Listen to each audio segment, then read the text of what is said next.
तो पुण्यात्मा आज वर्तमान में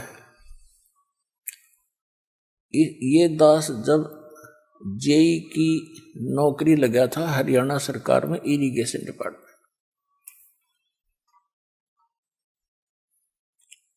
सन 1977 में। उस समय पूरे विभाग में एक आधे अधिकारी के ऊपर उंगली टेका करती कि वो रिश्वत लेता है, और सब हॉनेस्ट होते थे। और जब दास ने सन 1995 में इस भक्ति मार्ग पर लगा, गुरुदेव के आदेश से नाम दीक्षा देने लगा, समय का अभाव हुआ। 1995 में 18 वर्ष सर्विस करके रिजाइन कर दिया, सर्विस छोड़ दी। तो उस समय 18 वर्ष के अंदर इतनी गिरावट आ गई थी कि एक आधे अफसर पर उंगली टिका करती कि वो रिश्वत नहीं लेता, बाकी सारे डूब लिए। तो कितनी स्पीड से गिरावट होगी हमारी। इस काल ने यू नाश करना था, हमारे अंतःकरण में मलिनता भरनी थी।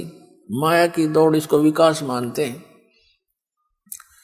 क्या विकास मानते हैं कि पश्चिमी देशों ने अमेरिका, इंग्लैंड, जर्मनी, जापान आदि ने बड़ा विकास कर लिया। क्या विकास कर लिया? परमाणु बम बना लिए, अपनी सात का विकास कर लिया, अपने नाश का विकास कर लिया। फिर कंप्यूटर बना लिए, मोबाइल बना दिए, बड़ी अच्छी बात है। अब पुणात्माओं, यदि भक्ति नहीं है, भगवान राजी नहीं है, प्रसन्न नहीं है, और 2 वर्ष वर्षा ना करे परमात्मा, इनकी यह विज्ञान भी, इनका विकास भी धरा धराया रह जाएगा सारा। इनमें कोई बैठनी है ना पावे, टक्कर मार कर मर जा जनता। इन आपदाओं से बचने के लिए, और यहां तो सुख हो ही नहीं सकता।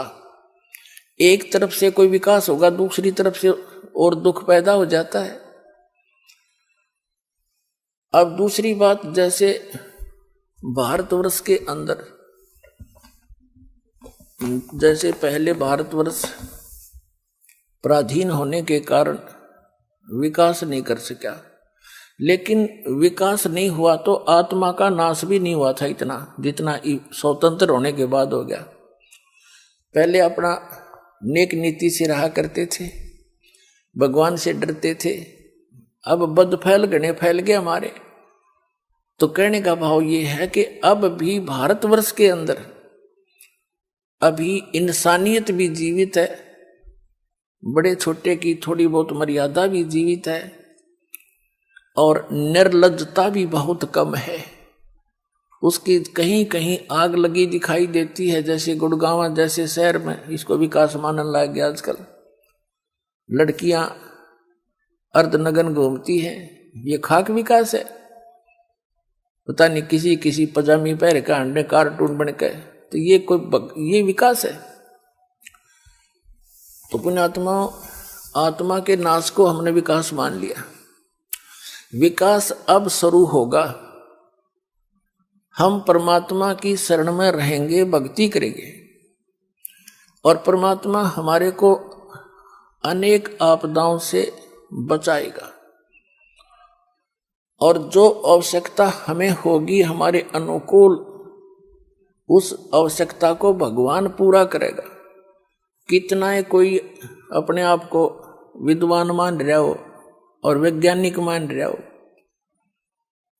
और उसके सामने कोई आपत्ति आ जाती है तो कोई विकल्प नहीं उसके पास, और हम उस परमपिता की आड़ में चलेंगे, शरण में रहेंगे,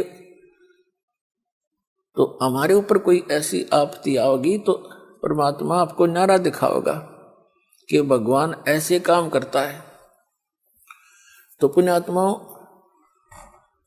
हमने भगवान पर आश्रित होना है। ठीक है, परमात्मा की देन है, जैसे कंप्यूटर है, ये एक विशेष देन है भगवान कबीर साहब की। इसका अब सदुपयोग होना चाहिए, इसका सदुपयोग हो, सदुपयोग कैसे हो, वैसे तो होगा ये तो परमात्मा ने दिया इसलिए ना। मैं मानव स्तर की सोच नहीं है या कंप्यूटर और इंटरनेट यहाँ से बैठे पूरे विश्व में भेज देते हैं, कहीं टीवी ऑन करो और सुन लो, इंटरनेट देखो खोल लो अपना, वहाँ से सब देख सकते हैं। तो अभी तक इस टीवी का में क्या दिखाया जाता है, राजनेताओं की चोरियां, उन्होंने ऐसा करा, उसने ऐसा किया, उन्होंने ऐसा किया, चलो ठीक है। फिर कोरी बकवाद फिल्म, बेहुदी फिल्में दिखाई जाती हैं। फिर ये मोबाइल बन गए, इन मोबाइलों के अंदर ऐसे कुछ भी गंद भर लो इनमें, लेकिन अब इनका हम सदुपयोग करेंगे। इन टीवी चैनलों के ऊपर भगवान की चर्चा चला करेगी और मोबाइलों के अंदर परमात्मा की वाणी होया करेंगी। ये बकवाद नहीं रहेंगी कुछ दिनों में, क्योंकि ये करके छक लिए।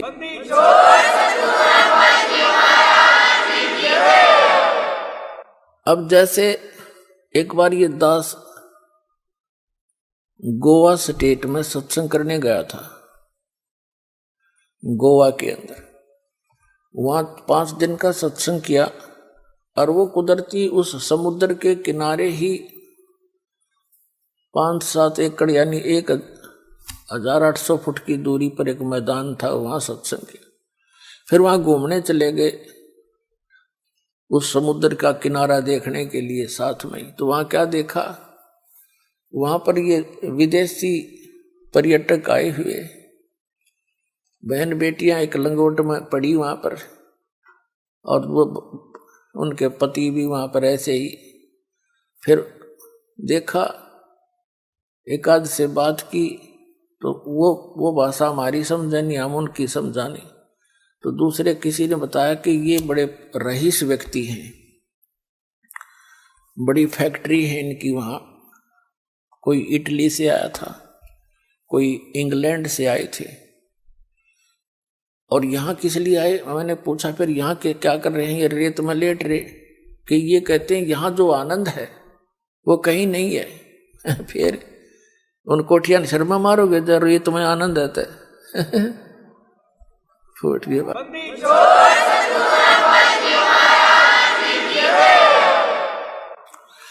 तो पुण्यात्माओं, हमारे परमात्मा ने जो हमें रहने की विधि बताई थी, एक अपनी लीला की थी, उस जैसा आनंद नहीं। उस आनंद को हम पुनः स्थापित करेंगे। अब यहाँ वैसे आनंद नहीं है, लेकिन हल्के दुख हल्का हो जा, थोड़ा सा कम हो जा, हम उसने आनंद मानते हैं। तो वो भी इस परमात्मा की रजा से आपको होगा।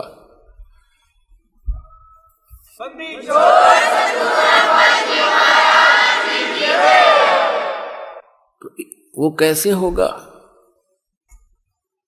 जैसे एक अंग्रेजी में कहावत थी, simple living and high thinking. तो सिंपल लिविंग पाना पड़ेगा अपन, इन बकवादा में नहीं। हम देखा देखी दूसरों को देखकर हम अपना फैशन बनाते हैं, और जब हम इस फैशन से छकलेंगे, हम आना वहीं पड़ेगा, कपड़े पहनने पड़ेंगे। नंगे थे कुत्ते बन का अपन अंडा करेंगे, कुतिया अपने कहिए ये एक लंगोट बांधे पड़ी बकवास करे, बाल भगत भी व्यक्ति भी। तो कहने का भाव ये है, मनुष्य का जो जीवन दिया है परमात्मा ने, उसको मनुष्य के की तरह ही जिए, हम पशु पक्षियों की तरह इस जीवन को व्यर्थ ना करें।